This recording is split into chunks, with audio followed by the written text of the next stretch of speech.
পাঙ্গাস মাছ। এই মাছের স্বাদ যেমন অনেক বেশি, তেমন রান্না করার পদ্ধতিও কিন্তু অনেক। তেমনই আজকে আমি রাঁধতাম এই পাঙ্গাস মাছের গন্ধরাজ ঝাল।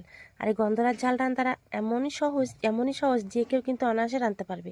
একবার খালি দেখেন আমি ক্যামেরা রাঁধতেছি, এটা কিন্তু চোখ বন্ধ করে যে কেউ রাঁধতে পারবো। আর অত কিছু উপকরণও লাগে না, হাতের কাছে থাকা সামান্য কিছু মশলা দিয়ে কিন্তু এই মাছটা রান্না হয়ে যাবে।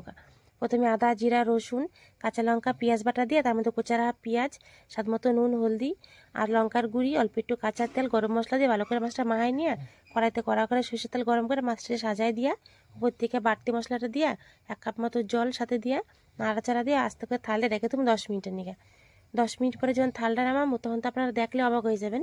মাছটা এত সুন্দর সিদ্ধ হয়েছে আর তার সেন্টও এত সুন্দর বেড়েছে, আর রঙটা তো কোনো কথাই নেই।